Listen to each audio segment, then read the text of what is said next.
नमस्कार। दिन भर की बड़ी खबरों में आपका स्वागत है। मैं हूं प्रिया और आइए नजर डालते हैं अब तक की कुछ मुख्य खबरों पर। सबसे पहली खबर, 22 जनवरी को अयोध्या में रामलला की मूर्ति की प्राण प्रतिष्ठा में ऑल इंडिया इमाम ऑर्गेनाइजेशन के चीफ इमाम डॉक्टर इमाम उमेर अहमद इलियासी ने भी हिस्सा लिया था।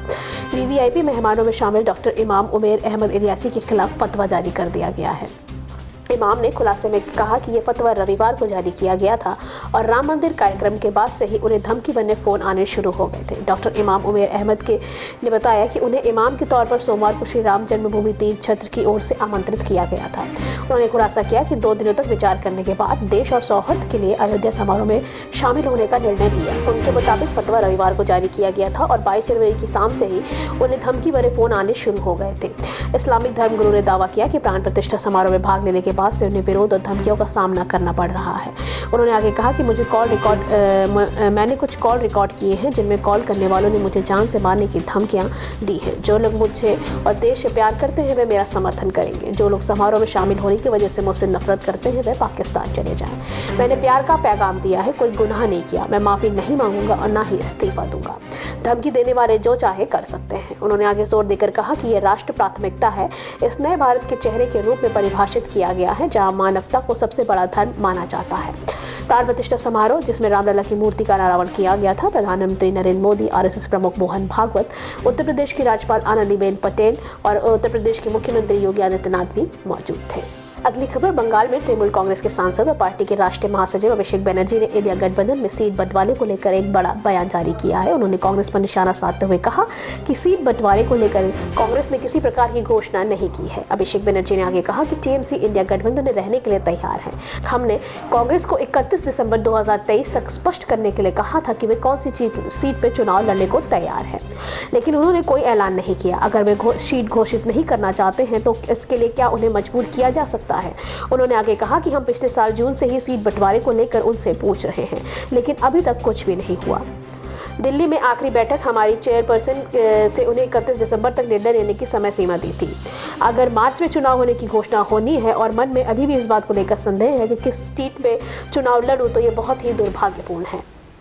हाल ही में बंगाल की मुख्यमंत्री ममता बनर्जी ने कहा था कि इंडिया गठबंधन से मेरा कोई प्रस्ताव नहीं माना है, ऐसे में हमारी पार्टी अकेले ही चुनाव लड़ेगी। उन्होंने कहा कि बंगाल में किसी भी पार्टी में तालमेल नहीं है। इतना ही नहीं, आरोप लगाया कि राहुल गांधी की भारत जोड़ो न्याय यात्रा के लिए उन्हें अब तक न्योता भी नहीं भेजा गया है। ममता ने कहा कि हम सेक्युलर पार्टी हैं और भाजपा को हराने के लिए हमें जो करना होगा हम करेंगे। इसके बाद उन्होंने अपनी सद्भाव रैली में कहा था कि कांग्रेस 300 सीटों पर लड़ती है तो उन्हें सीटों पर नहीं लड़ेगी।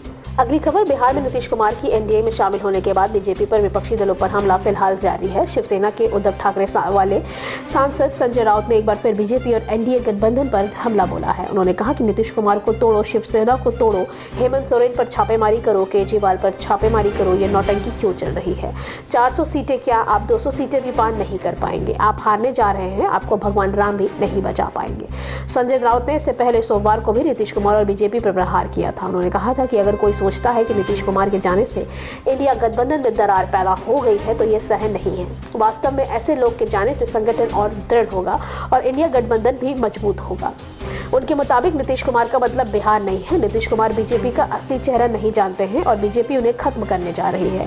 यह बिहार की पहचान खत्म करने की बीजेपी की एक चाल है। शिवसेना के फायरब्रांड नेता ने बिहार के सीएम पर कटाक्ष करते हुए सोमवार को भी कहा था कि नीतीश को सर्कस में जाना चाहिए। सर्कस में अच्छे दिन आएंगे। उन्हें पलटू राम सर्कस बनाना चाहिए और बीजेपी को उसका रिंग मास्टर बनाना चाहिए। नीतीश कुमार को मानसिक और राजनीतिक रूप से परेशान व्यक्ति करार देते हुए उन्हें आगे दावा किया कि बिहार के मुख्यमंत्री का स्वास्थ्य ठीक नहीं है। उनके करीबी एक व्यक्ति ने कहा कि वे आंशिक रूप से याददाश्त खोने की समस्या से पीड़ित हैं। अगली खबर, भारतीय वायुसेना ने 28 और 29 जनवरी को अरब सागर में 2 जहाजों को हाईजैक होने से बचाया है। एक समाचार एजेंसी के मुताबिक नेवी के युद्धपोत INS सुमित्रा ने रविवार को पहले ईरान के जहाज FB ईरान को अपहरण होने से बचाया। इसके बाद अरब सागर में ही स्पेशल ऑपरेशन चलाकर अल नईमी नाम के जहाज को सोमालिया के लुटेरों से बचाया है।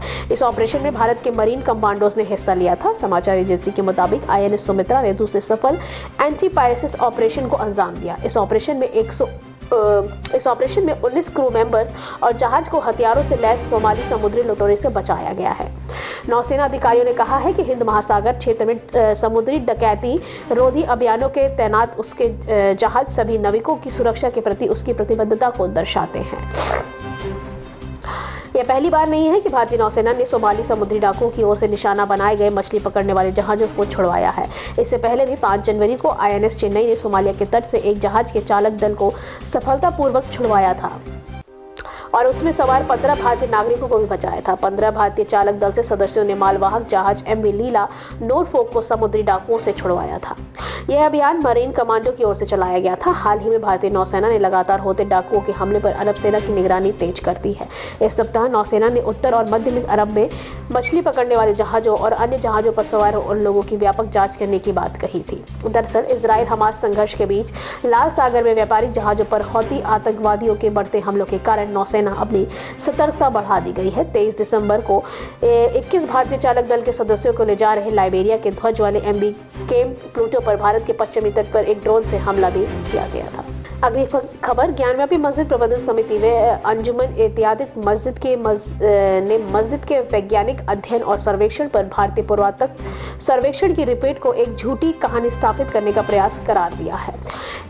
AIM के पास उपलब्ध इतिहास के आधार पर उसने दावा किया कि इस मस्जिद का निर्माण 15वीं शताब्दी में शुरू होकर 3 चरणों में किया गया था। ASI सर्वेक्षण रिपोर्ट में पहली बार विस्तृत प्रक्रिया में AIM के संयुक्त सचिव MS यासीन ने कहा कि ASI रिपोर्ट का विस्तृत अध्ययन कानूनी विशेषज्ञों और इतिहासकारों द्वारा किया जा रहा है, लेकिन रिपोर्ट के प्रारंभिक अध्ययन के बाद हम इस निष्कर्ष पर पहुंचे हैं कि ASI की रिपोर्ट के तथ्य और निष्कर्ष मई 2022 में किए गए कोर्ट कमिश्नर सर्वेक्षण से बहुत अलग हैं।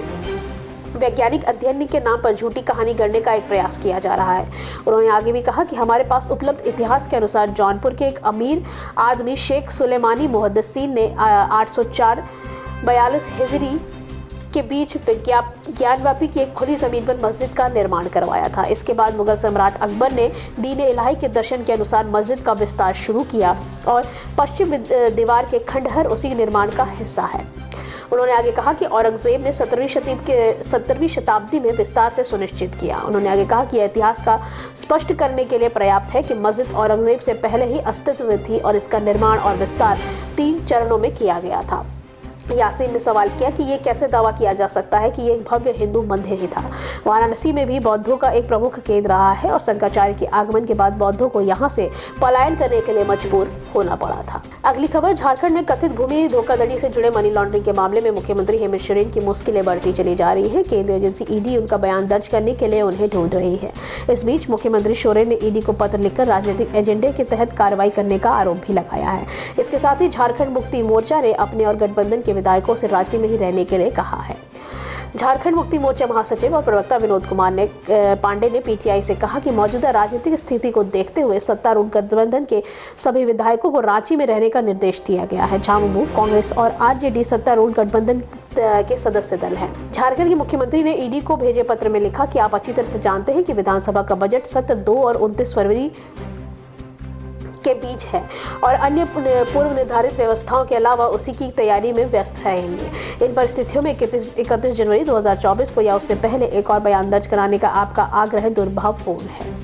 यह राज्य सरकार में कामकाज को बाधित करने और लोगों को एक निर्वाचित प्रतिनिधि में अपने आधिकारिक कर्तव्य को निर्वाह करने से रोकने की एक राजनीतिक एजेंडे को उजागर करता है। इससे पहले भी प्रवर्तन निदेशालय की एक टीम कथित भूमि धोखाधड़ी मामले में मनी लॉन्ड्रिंग को लेकर सोमवार को झारखंड के मुख्यमंत्री हेमंत सोरेन के दिल्ली स्थित आवास पहुंची थी। ED की ये टीम 13 घंटे से अधिक तक यहाँ पर रही थी। इस दौरान उन्हें परिसर की तलाशी मिली थी। इससे पहले भी प्रवर्तन निदेशालय ने 20 जनवरी को हेमंत सोरेन से रांची के उनके आधिकारिक आवास पर पूछताछ की थी। तो वहीं हेमंत सोरेन चार्टर्ड प्लेन से दिल्ली एयरपोर्ट पर खड़ा है। उनके स्टाफ के कई लोगों का फोन बंद है। उनकी BMW कार को ED ने कल सोमवार को जब्त कर लिया था। उनके ड्राइवर से भी पूछताछ हुई है, लेकिन सोरेन का अभी तक कुछ पता नहीं चल पाया है। आखिरी खबर, प्रधानमंत्री नरेंद्र मोदी ने मंगलवार को महात्मा गांधी की पुण्यतिथि पर उन्हें श्रद्धांजलि दी। PM मोदी ने सोशल मीडिया प्लेटफॉर्म X पर लिखा कि मैं पूज्य बाबू को उनकी पुण्यतिथि पर श्रद्धांजलि अर्पित करता हूँ। मैं उन सभी को श्रद्धांजलि देता हूँ जो हमारे देश के लिए शहीद हुए। उनका बलिदान हम लोगों के लिए सेवा करने और हमारे राष्ट्र के लिए उनके सपने को पूरा करने की प्रेरणा देता है। X पर प्रधानमंत्री से जीवन से जुड़ी बातों को अक्सर से साझा करने वाले मोदी आइकन नाम के खाते ने पर मोदी की निजी डायरी के कुछ पन्ने गांधी के उदाहरणों के साथ साझा किए हैं। मोदी आइकन एक्स पर लिखा कि हम नरेंद्र मोदी की निजी डायरी के पन्ने आपके साथ साझा करते हैं, जो दर्शाते हैं कि उन्होंने न केवल महात्मा गांधी को काफ़ी पढ़ा था बल्कि अपनी निजी डायरी में गांधी का उदाहरण भी लिखा था, जिनसे उन्हें प्रेरणा मिलती है। बता दें कि राष्ट्रपिता महात्मा गांधी के वर्ष 1948 में नाथूराम गोडसे ने हत्या कर दी थी। आज के लिए बस इतना ही। बाकी खबरें जानने के लिए देखते रहिए द पब्लिक इंडिया। धन्यवाद।